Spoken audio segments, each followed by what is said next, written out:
Howdy of you delicious people. Reasonably looking at this review of Star Wars The Mandalorian, just to let you know, probably in the future you guys might in the near future, probably not, like, because I have several other things to get reviewed and put out there and whatever, but I can start watching some Disney Plus stuff. So, which is great to the second this recording. I can talk to you about Mandalorian Season 1. Ultimately looking at this show, I kind of have to break this down, especially with currently where Disney Plus is at. So this is gonna be very timelined out of um when exactly this review goes up. Ultimately, there might be a lot of people on the fence of Disney Plus. Um, maybe by my point of view of a of this Star Wars show, it might get people that otherwise might not have been interested in this to be interested in it, or maybe someone who was interested in it to be less interested in it. I don't know. Ultimately at the end of the day, I could just say a couple things for people that are on the fence about subscribing to Disney Plus. Should they subscribe right now just to watch Star Wars The Mandalorian? I would say Star Wars The Mandalorian is a great show, but at the end of the day, looking at it from a bang for your buck kind of standpoint, this Mandalorian show is only 8 episodes. I would ultimately say that I would not invest in the Disney Plus app just for Star Wars Mandalorian. I would have to say invest in the aspect of other things. If there's some Marvel movie that you didn't catch up on, you can go to Disney Plus to watch it and catch up on it. Like if you never saw Captain Marvel, you can go on Disney Plus and watch Captain Marvel for free with a subscription of Disney Plus. If you were looking at catching up on some nostalgia, meaning you were wanting to go through some maybe Star Wars cartoons, considering you are a big Star Wars fan, man, you can go through and do that. Um, yeah, I might do that as well. I might also look at some Marvel content that you can't really get anywhere else. Like I really want to eventually watch the Incredible Hulk cartoon. There's an Incredible Hulk cartoon, not the live action show with Bill Bixby. I'm talking about there's a like Incredible Hulk cartoon, which I'm like, because I know they had a very much like Ghost Rider episode in that, so I kind of want to catch up on that, which I never ever got to see.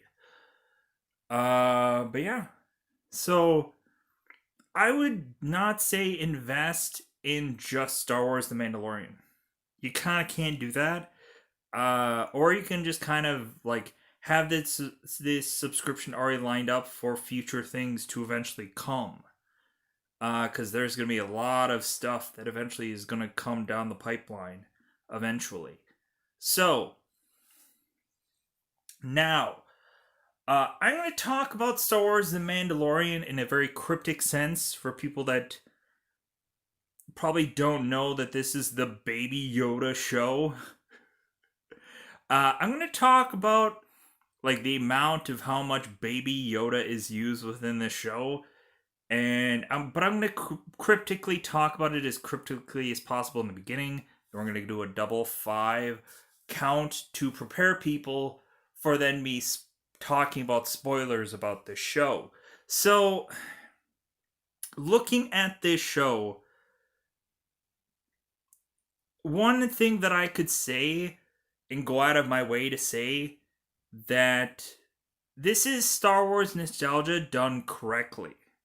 Because There's a big fat difference when nostalgia is done incorrectly and when it is done correctly.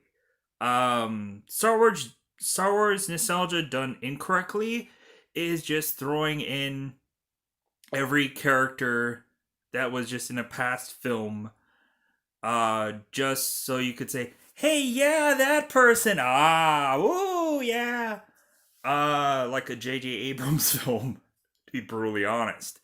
Just God pulling at the nostalgia heartstrings of Emperor Palpatine or Luke, Leia, Han, Chewie. Anybody else you want to throw in there for nostalgia, JJ? I love JJ Abrams, but good God, I don't like the way that he approaches the Star Wars films. And it's just like, God, I just gotta do a nostalgia Star Wars film. No, just do a Star Wars film. Just do a really good Star Wars film, and don't oversaturate it with nostalgia. But yeah, this show does Star Wars nostalgia done correctly, because looking at it, the settings of which are involved in this Star Wars show feel very deserted. It's not oversaturated with a bunch of speeders and 20 to 30 CGI characters. It doesn't have a environment where you have a trillion different ships all flying around in space. This is Star Wars nostalgia done correctly. Because ultimately, I hate Star Wars films that overwhelmingly have way too much effing visuals inside of them. It's exhausting. It's exhausting. It's like, God, like, I don't want to see a Star Wars show where you have to have 50 million stormtroopers all approaching some area and like you can clearly tell, okay, well, the first like 5 row of the characters, those are real, but then after that, CG after that. Anyway, so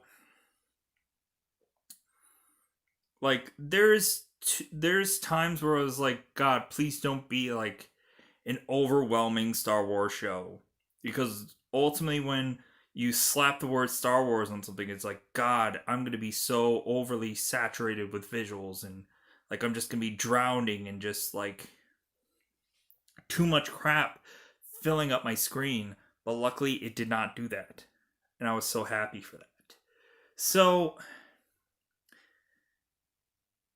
the ultimately realizing that Jon Favreau wrote this show, I was like, good, because this man directed the first Iron Man. So I'm like, yeah, I think this is gonna be a good show.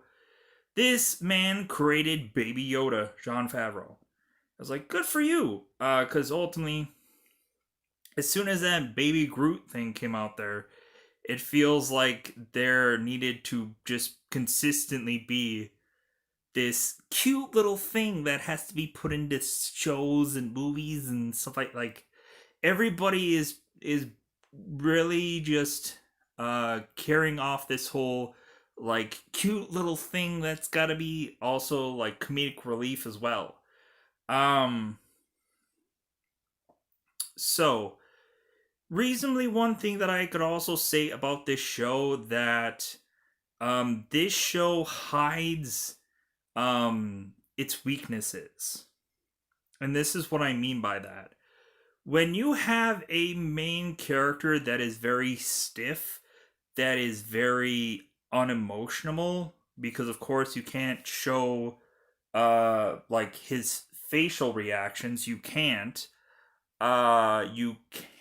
like this character is very like stiff and very just like, yeah, I'm having a good day. Like that's how he delivers a lot of his lines. Everything is just like, yeah, this is so great. It really is.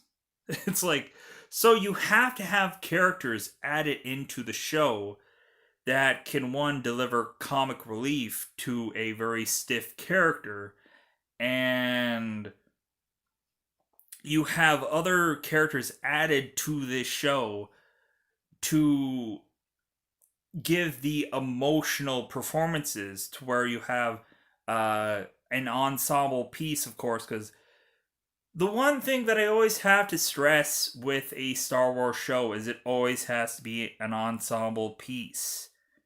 You always have to have a group of people. There's never going to be an I Am Legends kind of um, Star Wars movie where one person has to sell the entire Star Wars film.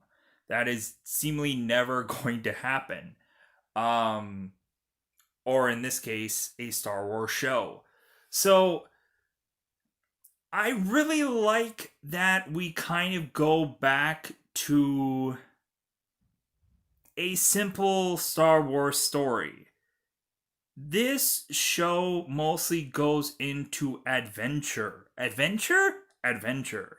Um you have a bounty hunter that just kind of goes from like planet to planet to planet, plop, plop, plop. And reasonably, this character, of course, just kind of needs to just consistently keep working. And all the while, eventually, once he becomes like enemy number one, um, because he takes the most valuable thing in the what would be in space terms universe, galaxy, um, space. He takes the most valuable thing in space, planet, everything. Um, and so yeah,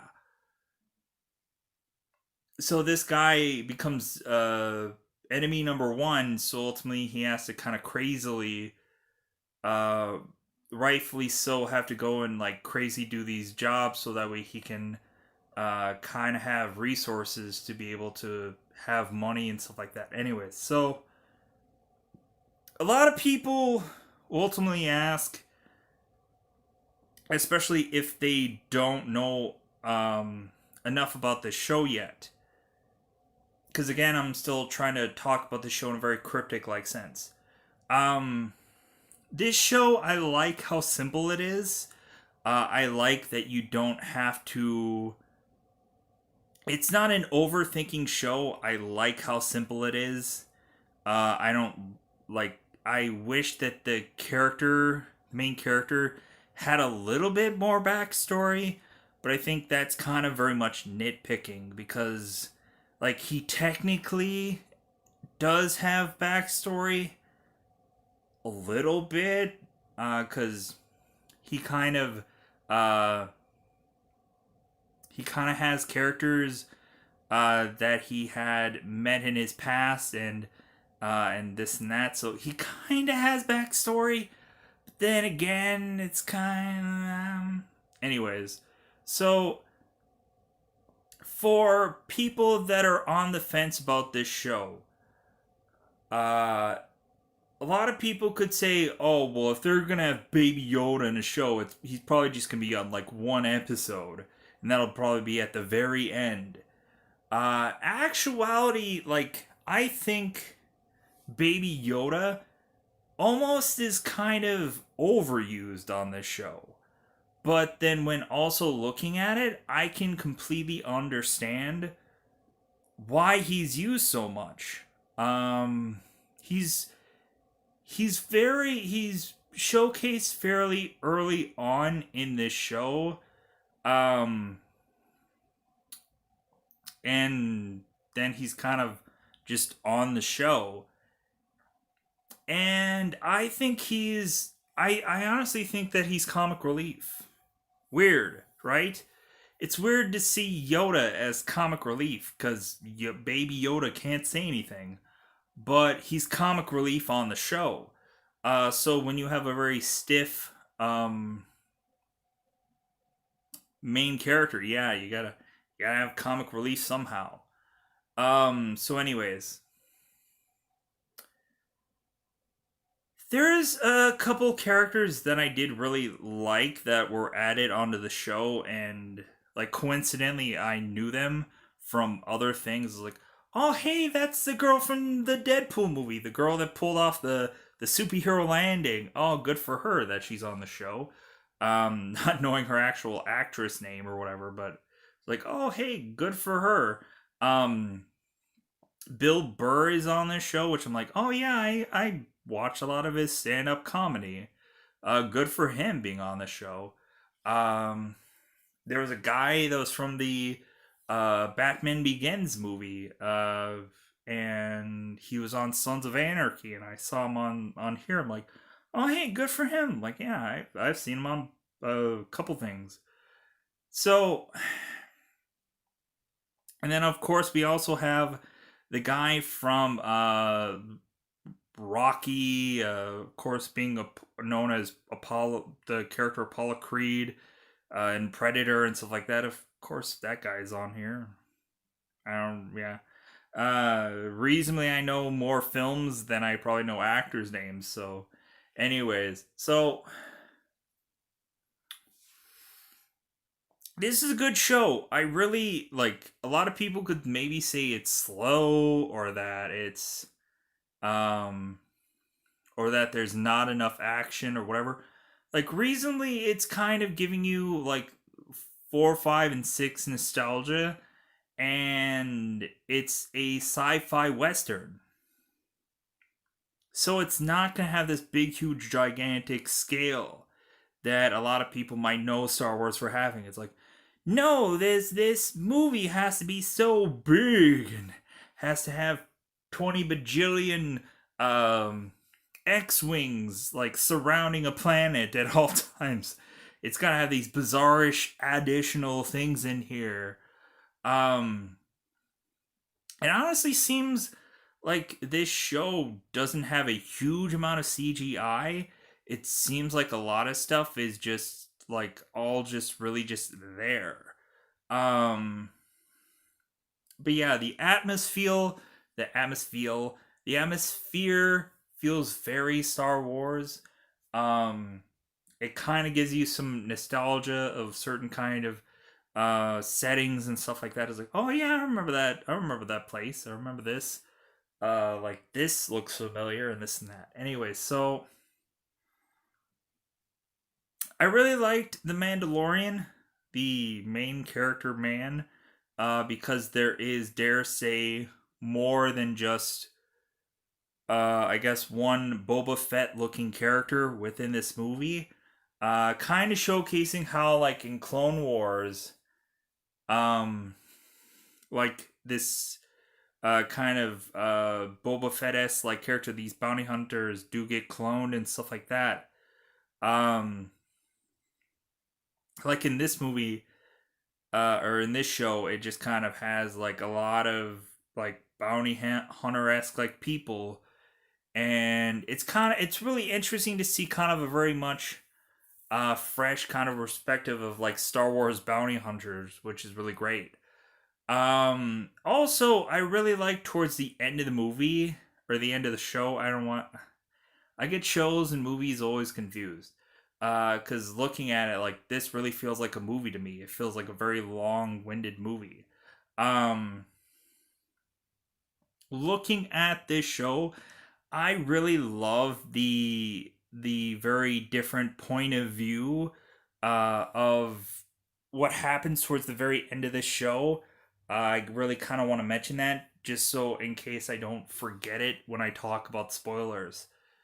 There's a really interesting like point of view that goes on towards the end of the show, and I'm like, God, this is what I've always honestly ever wanted, was just a perspective um of people that are not actually in the throes of what's going on, and is just kind of reacting to something off to the side, and I'm like, yeah, that's great. I love that. um it's good to get a fresh point of view or perspective, and I think that that this show delivers that in spades. So anyways, I think now is the time to start talking about this show much more in a spoiler sense. Because looking at it, one, it's effing Star Wars. Um, and looking at it, people might have liked this regardless, or people might not want to know in a cryptic sense about this because it's Star Wars. Like at the end of the day, people are gonna just say, "Yeah, of course it's good because it's Star Wars," or "Of course it's like something people want to see because it's Star Wars." So, anyways, and I only talked about this in 20 minutes. So now I think it's about that time to get into the double five fingered count and talk about spoilers about the show. Because I just don't think I need to like cryptically heavily go into a cryptic way of talking about this show. So, because ultimately, it's the Baby Yoda show. And there's fun things about this show. Um, it's a really good show. It's a really good show. What could I say beyond that? It's like it's it's something that you don't overly have to think about. Great. Great. So, spoiler time. Spoiler time. It's that time again to spoil this show. If you want to know, if you just want to hear the tone of my voice, because you have no interest in watching the show regardless, you just like the sweet, delicious tones that are coming out of my mouth, then that's a little weird, but okay.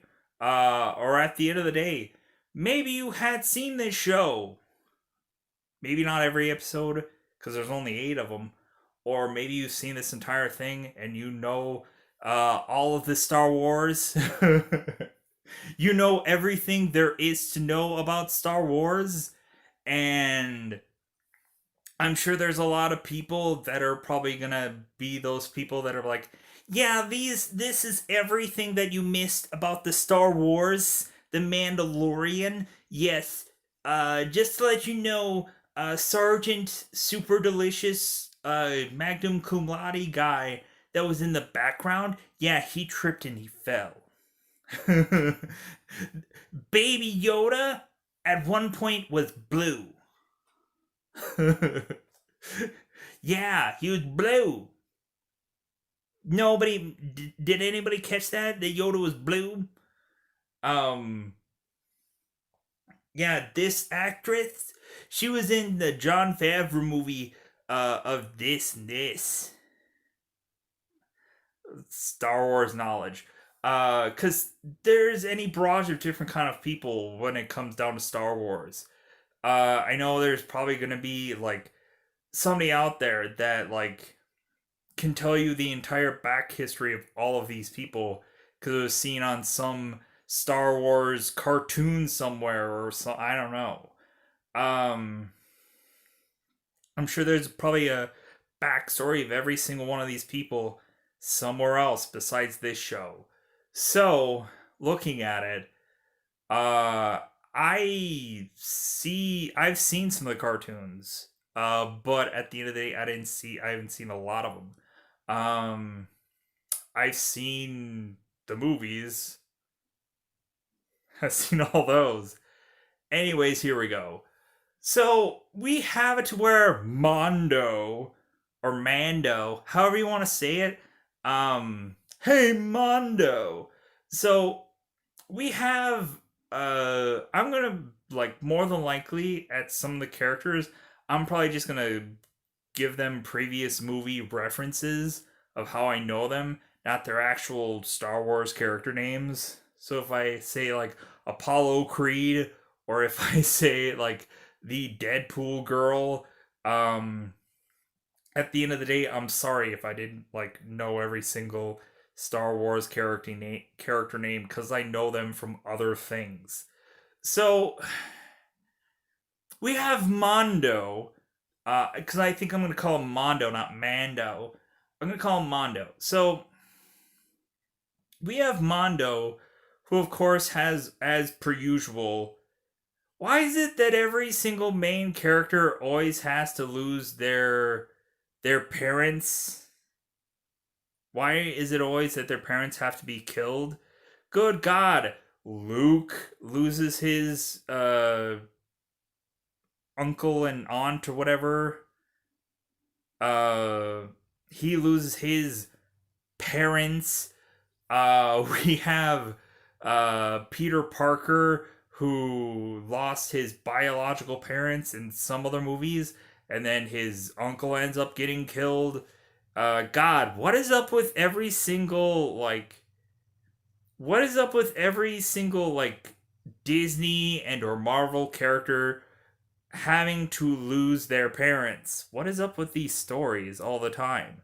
We have um we have Kylo Ren who killed his own father, and spoilers if you haven't seen episode, what is it, 7? Anyways, you can see it on Disney Plus right now. Go ahead if you haven't seen it. See Ren kill Han. Spoilers.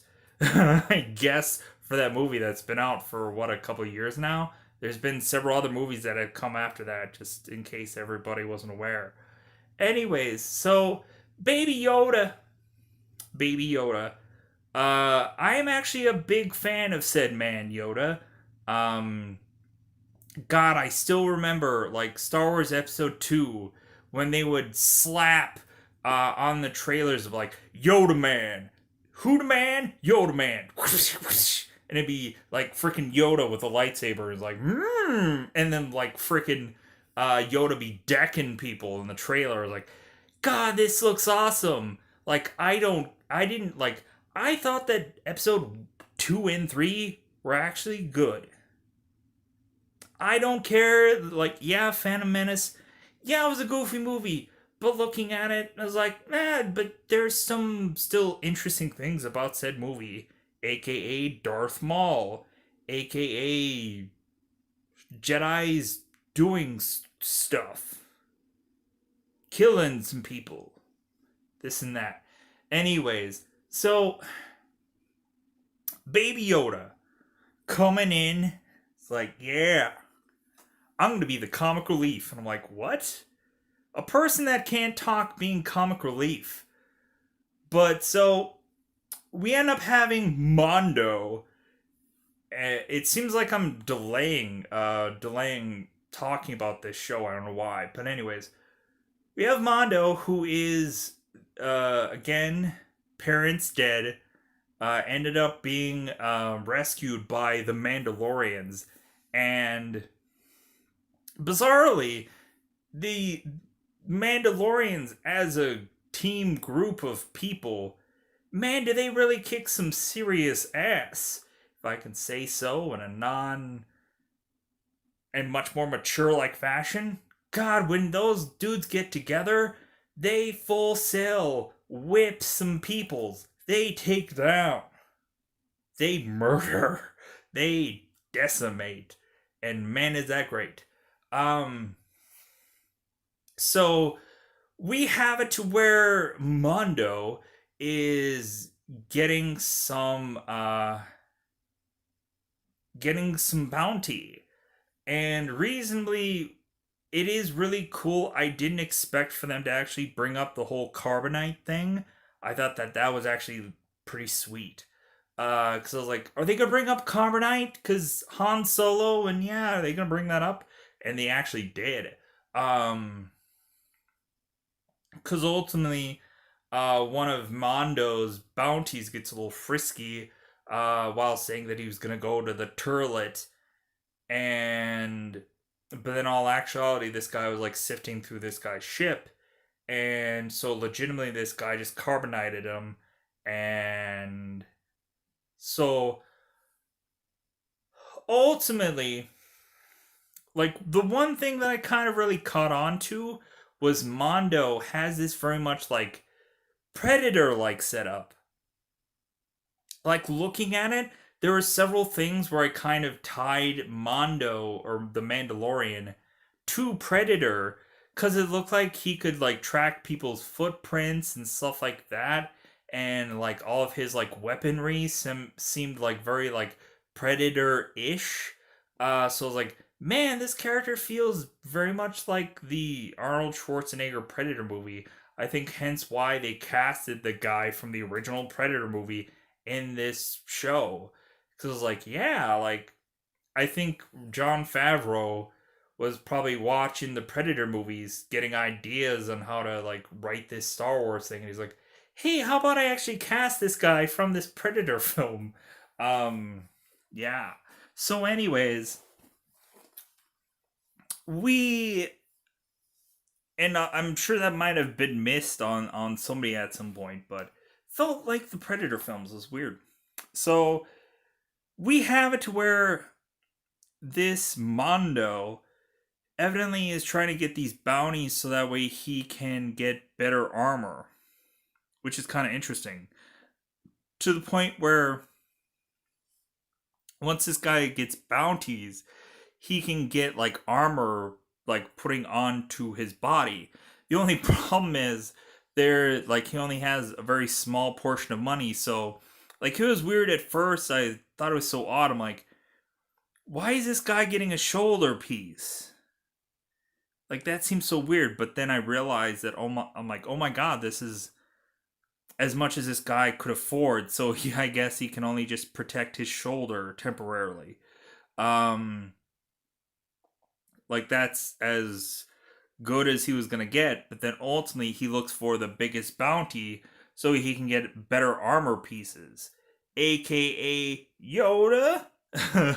So the funny thing about like not only is Yoda the like comic relief in this show, which is odd, we also have like when Mondo is going for that Yoda, which everybody else is going for that Yoda because like this is the big money pot and whatever.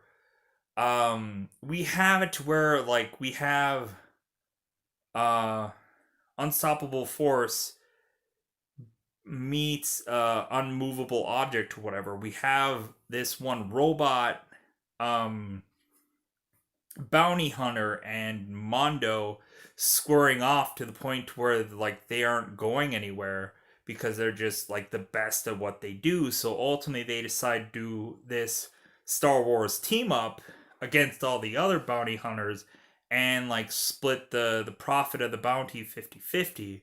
But then ultimately the um Mondo turns on the robot because ultimately he has a thing for robots. He hates them. He doesn't trust them. But anyways, it is kind of funny when the robot eventually like dies for him, how like ultimately the robot has to point out it's like, yeah, you're sad, and Mondo's like, no, I'm not sad, and he's like, yes, clearly you are. And it's like you have to like throw it back in his face that it's like, yes, you're sad that I'm going to die, and like Mondo's like, no, I'm not, and he's like, yes, you are, and then eventually he goes and sacrifices himself, but that comes way later. Anyways, so not only do we have this team up between Mondo and this robot, the entire time um this robot is going to self-destruct. And god, is that so hilarious. You consistently have this robot that is consistently like I'm going to self-destruct and Mondo's like, "No, like we can fight our way out of this. Believe me. Like we're going to fight our way out of this. Like we're going to win. We're going to beat these people." And the robot is just so like quick to the draw of just like throwing out that self-destruct. And but the entire time Mondo is having this race against time um to kill every single one of these bounty hunters because his team up partner is also like going to detonate and kill maybe not only Mondo but maybe his target as well that he has to get. I thought that that was hilarious. that the robot was consistently like, I will self destruct. And Mondo's like, no, like, come on, we can fight our way out of this. Um, but yeah, it seems like they keep presenting this like Whamadine like gun per every time like they have these like big battle fights. There's always this like big elaborate gun that Mondo has to steal and then eventually like use against other people. Anyways, so Mondo has Baby Yoda, and ultimately he is going to turn Baby Yoda into the Empire. But before that, he realizes that this baby is very unique. Not only is Baby Yoda cute, he's a very funny esque like character. But then he realizes that this uh that Baby Yoda has force powers because this weird, bizarre rhino-looking creature was stopped by Baby Yoda, and then Baby Yoda like passes out. And is like, and like there's a concern of, oh, is Baby Yoda dead? Is he dead? Did I kill him? Um, I don't know. Realistically, it seems like this Baby Yoda is really super overly using like his like force powers throughout this thing. And like ultimately the numerous times that Yoda like passes out, I'm just like, dude, this guy is gonna croak well before well before we even get to episodes 4, 5, and 6. Like, good God. No wonder, like, in, like, the other episodes, like, in the other movies, in the actual movies, he's, like, walking with a cane and stuff like that, because, man, he's probably, like, passed out and stroked out and all kinds of other things, overexerting himself with all the force powers that he even used as, like, a baby Yoda. So, anyways, so we have said Mandalorian, and man, does he just start teaming up with people.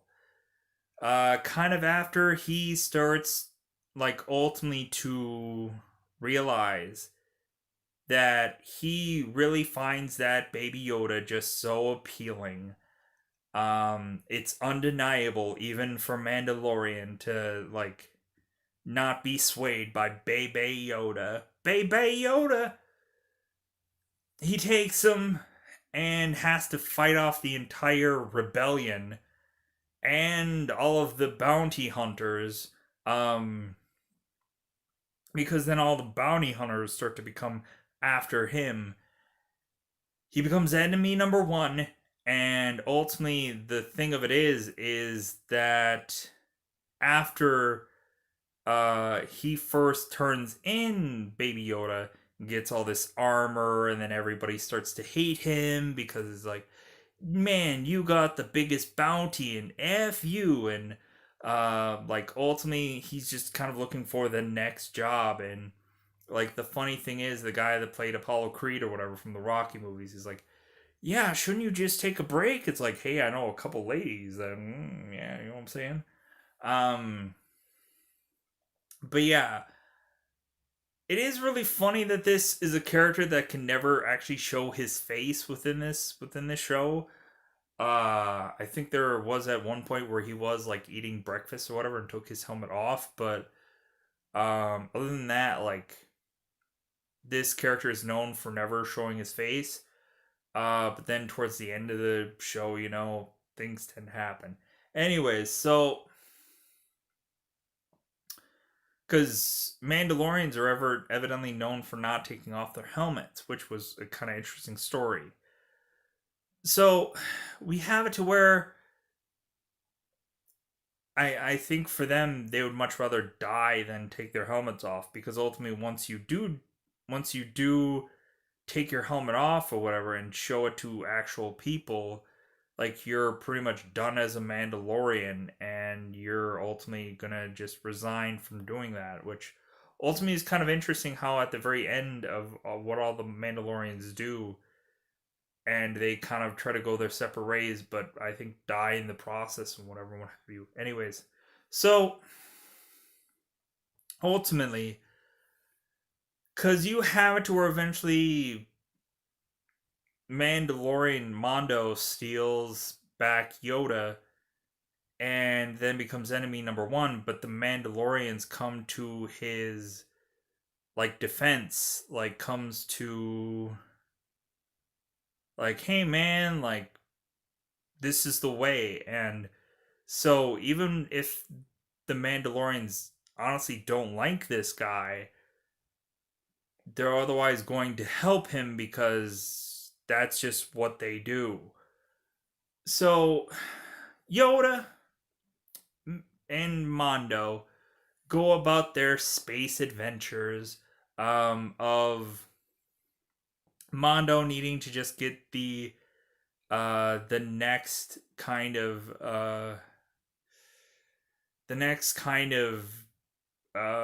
money, or the next kind of thing, because his ship is effed up, uh or he just needs more money because he's enemy number one right now. And so like he pretty much needs as much money as humanly possible because he knows full well that crap is gonna go sideways. And who knows when eventually he's just gonna be cut off from everything and excommunicated and whatever. Because technically he's like exiled from the uh, the thieves guild or whatever, so he has to kind of make some kind of like bargains and stuff like that, because yeah, stuff's going sideways. So anyways, we have it to where Mondo has to kind of team up with people, just to get a job done, just to get some money. And ultimately, while going into old partnerships or just kind of going through other planets, because he kind of has to, because his ship's effed up or some other thing, um, kind of meets some people and kind of makes fast friends, because ultimately, like, some people are willing to work with him because they know that, oh, you're a Mandalorian, so like you're gonna easily just kind of blow through this uh kind of way of going and taking somebody out or killing somebody or whatever. You're gonna get this job done, so I'll partner with you because I know full well that you're gonna easily achieve this. Anyways, so we get it to where there are times when there are twists and turns within this story where a lot of people end up being out for themselves. So it's kind of very interesting to see this journey of all these kinds of side jobs that Mondo takes on, that there are twists and turns of people just kind of backstabbing or turning on one another. And that really is very much evident when Mondo goes and teams up with uh, Bill Burr's character and the kind of two other um, kind of like bounty hunter characters, and kind of just to rescue a brother of one of the sisters that he's working with from this like space jail. Um, and then ultimately they kind of have to eventually, like, there's like this very timing mechanism that is like, oh yeah, we only have this amount of time, we only have like 20 minutes before like X-wings start showing up. And like kind of really clever how they um kind of do that towards the end of the show, to really just kind of like go, okay, well, this character is a very douchebaggery like character and you can't really trust him. And then at the end of the day, Mondo gets his money and runs, and then like kind of does away with with his people that might turn on him. So that makes for a very interesting show or episode. So all the while we have the one girl from Agents of Shield that kind of plays this like sniper s like person, where they have to where this one experienced guy that's trying to get into the guild is trying to go after the girl from Marvel Agents of Shield. and he's gonna go with Mondo, who's a much more experienced assassin, and they kind of have to like speed their way to and kind of deploy some like light things to kind of distract this girl to not be able to see them. And like that was kind of a very interesting like twist on that thing, but ultimately kind of like renders kind of rendered that story a little bit moot, to be brutally honest. Like, because the way that that story kind of twists and turns is like, man, did they do a lot of effort for a lot of nothing towards the end of it. It was just kind of like that. I think that story kind of felt like a kind of waste of time kind of thing of this series, but it's a guy still needing to get a job done. So, anyways,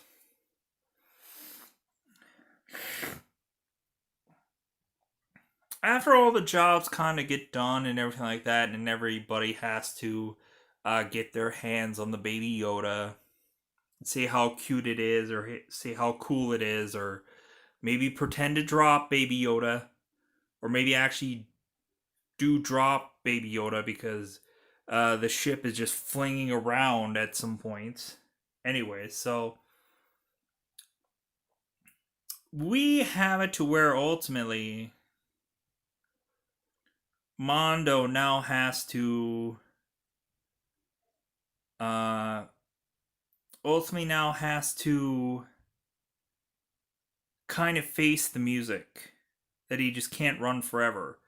So he has to go to the man that previously had told him that he was his only hope. Kind of throwing back that Leia line, um, which was fun. Because you have not only there's so many memorable like lines within this show. You have "This is the way," and you have like Nick Nolte's character that it's God, what is it that he like Nuff said, or kind of like that is like that's all I have to say, and then he would just kind of walk away. Um, or God, what was it? It was like it's something along those lines where he would just be like, he was like, that is all, or something like that. He would just consistently always have this one liner thing, and then like that's how he would finish every like when he would like be done with finishing arguments or whatever. Anyways, I'm sure there's probably gonna maybe be someone who probably watched this and like, yeah, he said this because I like ultimately just got done with reviewing or watching this, so not everything's gonna retain in there. But and plus, like looking at it now, like not scripting this entire review out, like looking at it, it's like there's gonna be some stuff I won't exactly remember, or like looking at it, like, oh yeah, I didn't say this. So if anyways there is some kind of interesting like additions through also the adventure of the Mandalorian before he has to go out of his way to actually really face the music with the Empire, because that's what happens when you steal from the Empire, the stormtroopers, because that's what seems to be mostly showcased onto the show as the stormtroopers. It's kind of interesting when like you have this Mondo who is eventually trying to help out this like these people on this planet and trying to save them from these people that have these certain kind of like empire like weaponry and or like certain kind of but ultimately looking at it, when the Ewoks could beat same thing as that is presented on this planet, where ultimately like people were like Mondo was looking at this planet as like, well, hey, maybe I could stay here forever. Maybe I could have this planet watch Yoda, and maybe I could just be done with all this. looking at it full well, it was just like he just decides to ultimately like keep going through adventures and this and that. Um, but that adventure where kind of he had to take down the big, huge, God, what was it called? I want like I don't know Star Warsy terms, but there was like a very much empire like mechanism that was trying to like conflict with the people on the planet, and they're just like, yeah, like I want to stay here on this planet because ultimately it was like, dude, like the empire is here and like they have overpowered weaponry and this and that, so like you might as well just retreat or whatever. You might as well just kind of leave the planet and just have them have their way about this planet because you guys aren't strong enough. But Mondo is just stubborn, and again, Ewoks can take the Empire down, so F it. Um, anyways, moving on. Again, Mondo has to face the music, and eventually he's gonna face the music with Apollo Creed, aka the guy from Predator. Um, ultimately, knowing full well that, like, really towards the end of this show, it really does come up to be much more of a Western, like a kind of a shootout kind of thing. Like, there never is like one like Jedi in the show. There's never a lightsaber that shows up, and I guess I can really respect it for that. Is just staying true to it being a real Western esque blaster like show. So, and then eventually the Mandalorian gets like the the jetpack or whatever, so that's kind of cool as well. Anyways, we get to where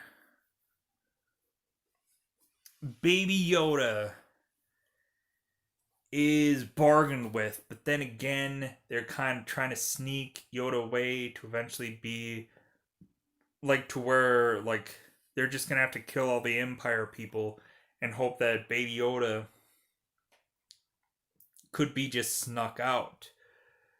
The only problem is that eventually the troopers, the stormtroopers or whatever, eventually do get to the Baby Yoda, and while the big villain is coming down to talk to Mondo and bargain with them because ultimately they have big gun that is going to take them out. We have the two stormtroopers, the two Empire guys that are talking about Baby Yoda, and they're just like it's like this continuous back and forth of this different kind of perspective where you have these two guys that have Baby Yoda, and they're consistently back and forth about wanting to see Baby Yoda and like questioning whether Baby Yoda is hurt or not, and this and that, and it's so effing hilarious. And I'm just like, yeah, of course you do this in like a Star Wars movie for effing once, where it's not focusing on um like the Mondo and his problem and him and one of the uh stormtroopers getting choked out by somebody. No, it's the two trooper guys that have Yoda, and even them, they're like, yeah, I want to see that Baby Yoda. Like, what does he look like? I want to see what he looks like. I want to see, like, why this thing was so valuable and, like, and or maybe it's hurt. Maybe I want to take a look at it. Maybe I just want to look at it for a little bit. God, the allure of this Baby Yoda is just undeniable, and even the troopers are just having like trouble. Like, just didn't. It's undeniable how like adorable this Yoda is. Everybody has that same kind of approach to this Yoda. It's just kind of hypnotic, I guess. So everybody's just attracted to this Yoda. I think that's why this Yoda has this kind of very much like circular locking like system or whatever, to where you can't see the thing, because if you did, you just immediately just go, "Oh, Yoda!" So, anyways, uh, yeah, I'm trying to think if I kind of covered a lot of the other stuff before we go into the very last of this all. Um, yeah, I think I kind of covered a lot of everything.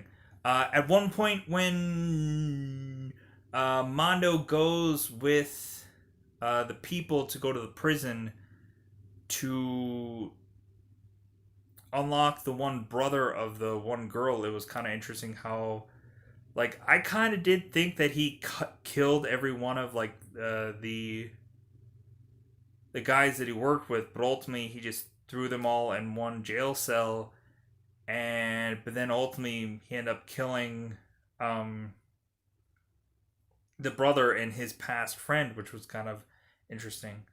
Uh, but ultimately, kind of leaving them in the fate that they were going to leave Mondo because he was ultimately going to be shoved in a prison cell. So he kind of left them to his fate or what they were trying to do to him. So that was really interesting. Anyways, I'm trying to think if I kind of covered everything because there's a lot to cover, or maybe not a lot of to cover because yeah. Anyways,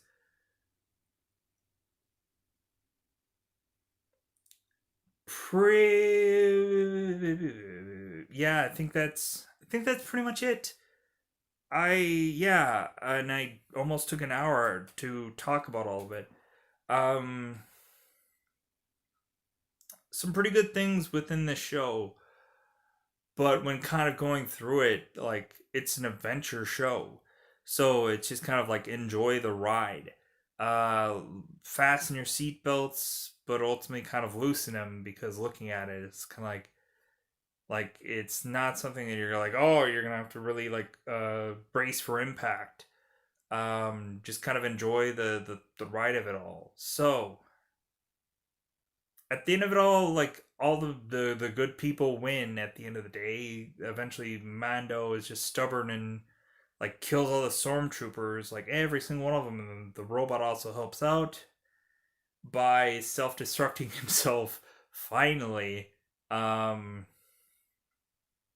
making to where and eventually we see Mondo with his helmet off, which I ultimately would honestly say I honestly wish that we still did not actually see the actual character's face. I wish that it was kind of an off-camera thing, because I think we just didn't deserve to ever see this character's face because the robot deserved to see it, but we didn't. Um, that's how I felt about it. But people could feel differently. It's like, no, man, we deserve to see this guy's face or whatever. Like, yeah, people could feel all the ways they felt about it. But I felt that it should have been like his face should have been off camera. But that's just me. Anyways, yeah, interesting show, interesting way it ends, and ultimately I just kind of naturally assumed that the big villain would kind of live at the end of this. Kind of yeah. So that's all I could really say. Go out of my way to say much about the show, and it took me a very long time to do so. So I'm gonna get out of here. Bye everybody. Bye everybody.